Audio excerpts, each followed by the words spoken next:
Salut à tous, alors on se retrouve aujourd'hui afin que je vous parle du challenge le mois de la fantasy. Je pense que c'est un challenge que vous devez connaître puisqu'il est organisé par Piketty Booking. Je vous laisse en barre d'infos toutes les informations, sa chaîne, le lien vers la chaîne qui explique le challenge, etc. Parce que finalement, dans l'ensemble, c'est elle qui vous expliquera ça beaucoup mieux que moi. En quelques mots, il s'agit finalement de mettre les livres de fantasy à l'honneur durant le mois de mai. Pour moi, ça ne va pas être difficile vu que les lectures de l'imaginaire représentent à peu près 95% de mes lectures. Je n'avais donc que pléthore de choix dans ma palle afin de me constituer une petite pile à lire pour ce mois de mai. Donc le challenge se déroule du 1er au 31 mai, sachant que à l'heure où je vais filmer cette vidéo, vu que j'ai pris du retard, nous sommes déjà le 3 mai, mais ce n'est pas grave parce que mes deux lectures en cours, ce sont le Puits des Mémoires, le tome 3 que je lis en lecture commune avec début livresque, je vous mets aussi le lien dans la barre d'infos, ainsi que Fièvre Fatale qui est le 4e tome des aventures de Michaela Lane qui là va rentrer, vous le verrez, dans une sous-catégorie de ce challenge. Donc cette année, Piketty a décidé de nous proposer un challenge sous forme de points et avec des thèmes. Donc en fait, il y a 10 thèmes pour trouver un livre qui est en rapport avec chaque thème. Moi, c'est quelque chose que j'aime beaucoup. Je trouve ça très sympa plutôt que de sortir des livres au hasard, de sortir des livres qui correspondent à un thème. Ensuite, en fonction des thèmes, il va vous rapporter plus ou moins de points et au final, vous pouvez vous lancer le défi de remporter autant de points. Moi, personnellement, il y a 10 thèmes, j'ai choisi de fonctionner par thème, c'est-à-dire qu'il y en a 10. Vous verrez que dans certains, j'ai mis plusieurs titres pour avoir le choix. J'ai une quinzaine de livres à vous présenter, je ne vais pas tous les lire, c'est clair, c'est certain, surtout qu'il y a plein de week-ends où je ne suis pas là en mai, mais j'aime pas être complètement contrainte, donc là au moins j'aurai un petit peu de choix. Et donc pour moi, remplir ce challenge, ce sera réussir à valider au moins 6 thèmes sur les 10. Donc sans plus tarder, je vais vous présenter les différents thèmes que nous a proposé Piketty, ainsi que les livres que moi j'ai choisi de mettre dedans. Donc le premier thème, il faudra choisir un livre de fantasy dans lequel le personnage principal sera une femme, il nous faut donc une héroïne. Je tiens à vous préciser d'ores et déjà que au maximum, j'ai été piocher mes lectures dans des suites de sagas afin d'avancer et de ne pas en commencer de nouvelles. Je crois que le seul qui n'est pas une suite, c'est la lecture commune. Vous verrez, normalement, tous les autres, ce ne sont que des suites de sagas. Et donc, pour le livre de fantasy dont l'héroïne est une femme, j'ai décidé de sortir le tome 2 de L'Archer Maudit par Agathe Rouleau et paru chez La Plume et le Parchemin. À savoir que cette saga est un diptyque, que le premier tome était au début paru aux éditions Valentina, si je ne vous dis pas de bêtises, donc édition qui a fermé. J'avais donc lu le tome 1 dans cette maison d'édition et il est donc reparu dans son intégralité à la maison d'édition La Plume et le Parchemin. Donc j'ai lu le tome 1 il y a un moment, j'espère que ça va le faire au niveau des souvenirs. Il me semble avoir enregistré un résumé de ce tome 1 mais je n'en suis pas très sûre, il faudra que je vérifie. Et je vais donc me plonger dans cette suite. Honnêtement, Sabot est une petite maison d'édition, je peux vous jurer que le tome 1, il était vraiment extra. J'en ai un souvenir, mais vraiment génial.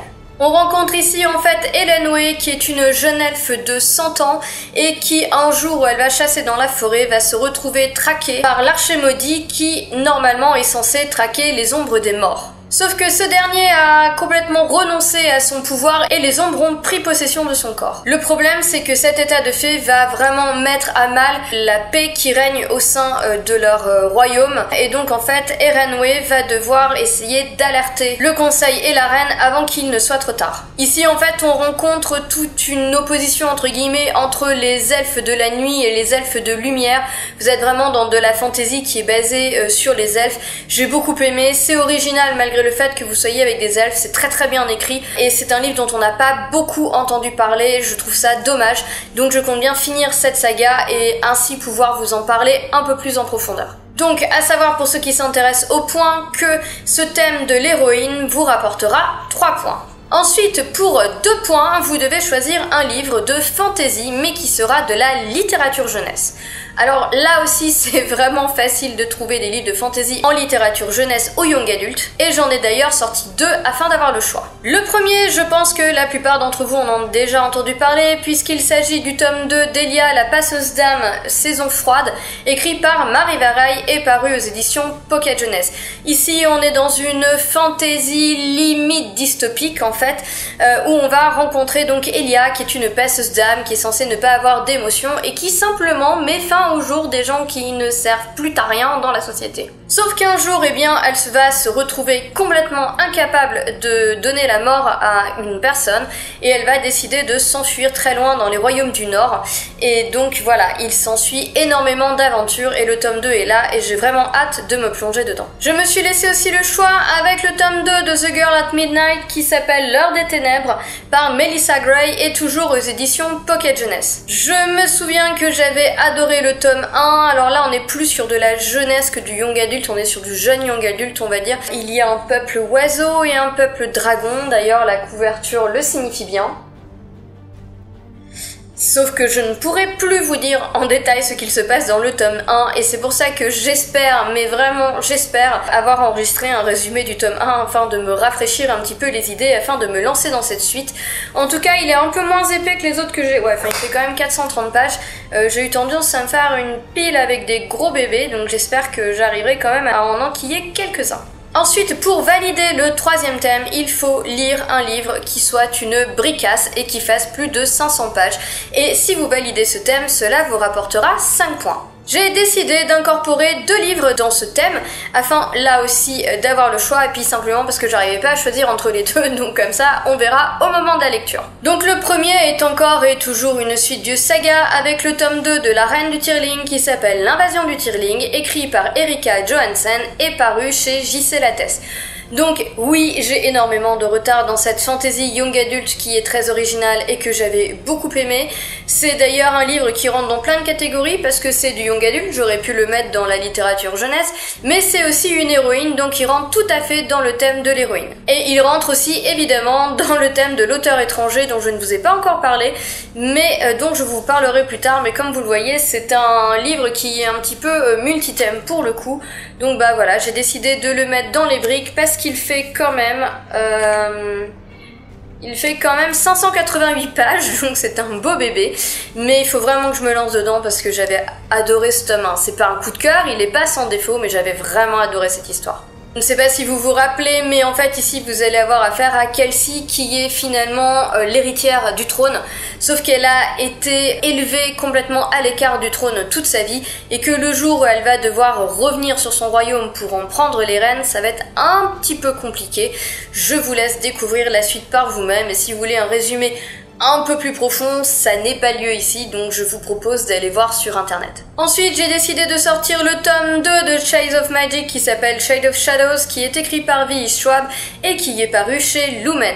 J'ai lu le tome 1 il n'y a pas si longtemps puisque c'était en février, j'ai complètement adoré.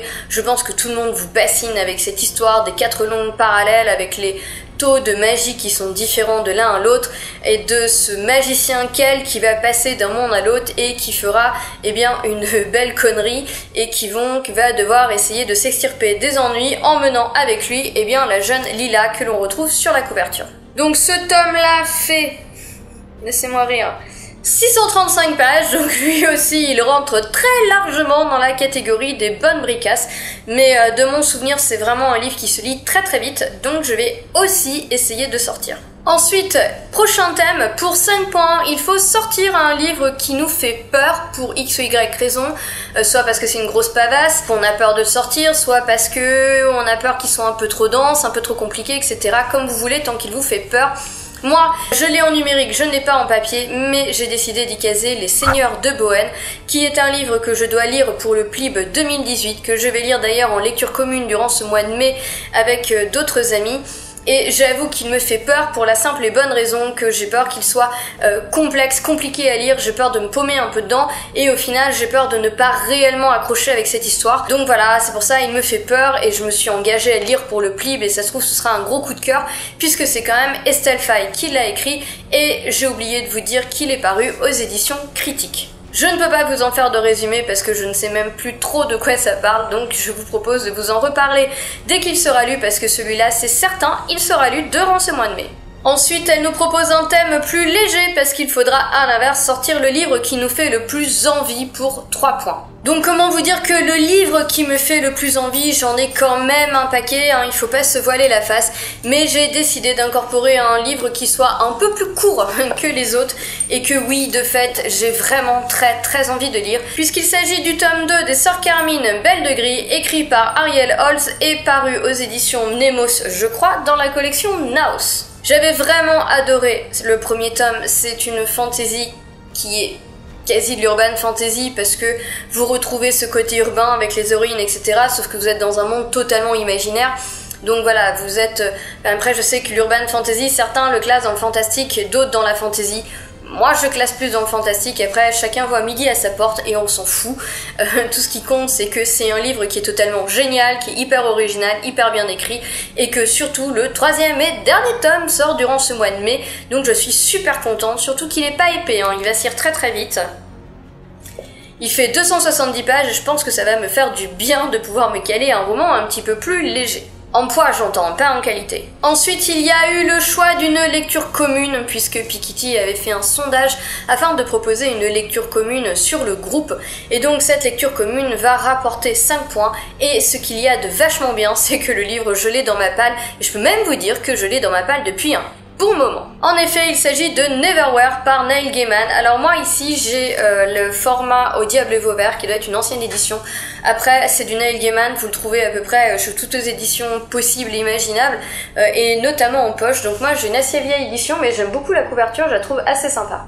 Je ne sais pas trop de quoi ça parle, de toute manière le résumé reste assez mystérieux, sauf que apparemment on va rencontrer Richard qui va retrouver une jeune fille au sol blessée et le lendemain sa vie va basculer, a priori les gens le reconnaissent même plus ou je ne sais quoi, et il va découvrir qu'en fait il y a une sorte de monde d'en bas où vit un peuple d'une autre époque, je n'en sais pas beaucoup plus, donc vous êtes dans de la fantasy où en fait vous avez un monde imaginaire raccroché au nôtre. Il n'est pas totalement imaginaire, il est raccroché au nôtre. Et je suis super contente qu'ils aient décidé de faire ça en lecture commune parce que depuis le temps que j'ai dans ma palle, ça va vraiment être le moment de sortir. Même si là aussi, oui, il fait quand même quasiment 500 pages. Ensuite, un thème assez facile puisqu'il s'agissait de trouver un auteur étranger, donc j'en ai mis 2 là encore pour avoir le choix et 2 que j'avais envie de lire et surtout qui traînent dans ma palle depuis un bon moment. Le premier est un poche, il s'agit du 2e tome des Cités des Anciens qui s'appelle Les Oacides par Robin Hobb et là c'est la collection fantasy de chez Françoisir. Donc il y a 8 tomes à cette saga, vous êtes en fait dans le même univers que les Aventuriers de la Mer, l'Assassin Royal, etc. mais dans une histoire complètement différente. On y parle évidemment dragon, j'avais adoré le premier tome, sauf que ça fait très longtemps que je l'ai lu. J'espère donc que je vais réussir à me plonger dans cette suite sans trop de difficultés. Il fait à peine 400 pages, donc ça va faire du bien. C'est du Robin Hobb tout craché, hein, c'est assez contemplatif comme fantasy, mais là avec les dragons, sincèrement, j'ai carrément accroché. J'ai aussi décidé de sortir le 3e tome de la saga Waterfire Dark Tide, écrit par Jennifer Donnelly et paru chez Hachette Jeunesse. C'était super sympa, ici on est dans une histoire de sirène. J'ai envie un petit peu de qualifier cette histoire de la petite sirène pour les ados et les adultes. Enfin moi j'avais adoré et c'est vrai que les 4 tomes sont sortis et ça fait un moment que j'ai laissé de côté, donc là aussi ce serait l'occasion de pouvoir continuer cette saga et pourquoi pas la finir cette année, qui sait. Prochain thème pour 3 points, il faut choisir un livre d'un auteur français. Moi personnellement j'ai décidé d'en mettre 2, un auteur que vous connaissez tous puisqu'il s'agit de Gabriel Katz avec le tome 3 du Puits des Mémoires, les Terres de Cristal dans la collection Pocket pour moi. C'est ma lecture en cours que je lis en lecture commune avec Début Livresque. J'adore, franchement j'adore, on a lu les 3 livres ensemble, hein, je vous en ai déjà parlé. Et donc eh bien là franchement on s'éclate. Et donc eh bien celui-là forcément sera validé. Mais j'ai aussi décidé de sortir un 2e tome qui va clore un diptyque qui s'appelle Le Lion à la langue fourchue, qui est le 2e tome des Chroniques de Sea West et qui est par Liz Seven, qui a écrit pas mal de choses depuis, La Balance brisée, Saving Paradise. Oui, entre autres. Bref, c'est une auteure française. Ici, c'était paru aux éditions du Riez. Malheureusement, cette maison d'édition a fermé. mais c'était un tome 1 de fantasy, mais qui m'avait complètement captivé. Il sort vraiment des sentiers battus au niveau des créatures, des personnages, de tout ce qui se passe. Il aurait aussi très bien pu rentrer dans les bricases parce qu'il fait quand même 520 pages, il aurait pu rentrer dans le thème héroïne parce que c'est une héroïne. Ensuite, l'avant-dernier thème, il s'agit de trouver un livre d'urban fantasy et donc cela va nous rapporter 3 points. J'ai décidé de mettre 2 livres dans cette catégorie. Le premier n'est pas encore arrivé chez moi puisque je me suis commandé le 3e tome de Meg Corbin, donc chez Milady. Et là, vous êtes vraiment dans de l'urban fantasy qui colle à merveille à la fantasy puisque, contrairement à pas mal de sagas d'urban fantasy qui se passent dans notre monde, notre univers, là vous êtes dans Namid. Alors oui, certes l'univers est très proche du nôtre, mais il est quand même aussi bien différent sous d'autres aspects. Donc là on rentre dans une urban fantasy qui est clairement aussi de la fantasy. Et puis comme j'adore de toutes les manières cette saga, c'est l'occasion de la continuer. J'ai aussi décidé de sortir le tome 4 des chroniques de Michaela Lane qui s'appelle Fièvre Fatale par Karen Mary Moning et donc qui est paru aux éditions J'ai lu en format semi-poche. Aussi une très grosse bricasse parce qu'il fait plus de 600 pages, il fait un petit peu peur, mais je voudrais vraiment finir cette saga cette année parce que je l'adore. On est ici dans une urban fantasy avec des fées. Ça se passe en Irlande et c'est juste totalement génial, mais je pense que la plupart d'entre vous connaissent déjà largement cette série. Enfin, dernier thème pour ce challenge, il fallait simplement lire une saga. Bon bah pour moi c'est pas trop compliqué vu que je n'ai fait que des suites de sagas, donc tous les livres que je vous ai présentés à part Neverwhere rentrent dans cette catégorie, mais j'ai quand même décidé d'en mettre un autre qui sera plus spécifique. Et donc cela va vous rapporter 2 points si vous validez ce thème. Donc eh bien j'ai décidé de sortir le tome 3 de Red Queen qui s'appelle King's Cage, qui est écrit par Victoria Aveyard et qui est paru aux éditions MSK. Donc c'est vraiment une saga que j'ai beaucoup aimée. Il y a là aussi une fantasy avec une touche de dystopie. Si vous vous rappelez, c'est cet univers où il y a les rouges qui sont des personnes comme vous et moi, et les argents qui ont donc le sang argenté et qui surtout ont des pouvoirs et donc eh bien sont au-dessus entre guillemets des rouges et je vais dire quasiment, les rouges sont quasiment leurs esclaves. Le tome 1 avait été un véritable coup de cœur. Le tome 2 j'avais beaucoup aimé mais un petit peu moins quand même. On va voir avec ce tome 3 qui là aussi est une sacrée bricasse et qui aurait largement pu rentrer dans le thème vu qu'il fait là encore 600 pages. Donc c'est pour ça que quand je vous dis que si j'en lis 6 ce sera bien, c'est parce que sincèrement j'ai pas sorti des petits bébés, donc bah, je vais faire au mieux, je vais essayer de me plonger dedans. Voilà, après j'ai encore au moins 2-3 week-ends où je suis pas là sur le mois de mai, au moins 2 week-ends, donc je vais faire comme je peux. Donc voilà, en attendant, je vous ai présenté la palle que je me suis faite pour ce challenge. Comme je vous l'ai dit, je vais piocher dedans à ma guise, je lirai vraiment ce que j'ai envie, ça m'évitera d'avoir trop de contraintes. Et si j'arrive à valider 6 thèmes sur 10, pour moi le challenge sera réussi. Je vais pas essayer de faire en fonction des points parce que ça va complètement me perturber ou quoi que ce soit. Je vais juste essayer de valider 6 thèmes sur les 10. Si vous participez au challenge, n'hésitez pas à me le mentionner et même si vous n'y participez pas, n'hésitez pas à laisser des commentaires. J'irai voir avec plaisir vos pales de votre côté. De toutes les manières, pour ceux qui sont sur le challenge, on se retrouve sur la page Facebook, le groupe Facebook dédié au challenge. Je tiens encore une fois à remercier Piketty Booking pour cette année encore organiser ce challenge. C'est la 2e édition et c'est vraiment super sympa. C'est énormément d'investissement pour quelqu'un que de organiser un challenge comme elle le fait et je la remercie beaucoup parce que ça permet à tout le monde de passer de très bons moments et de pouvoir échanger. Donc Piketty, merci beaucoup à toi. En attendant à tous, je vous souhaite une excellente journée, de très bonnes lectures et je vous dis à bientôt. Ciao, bye!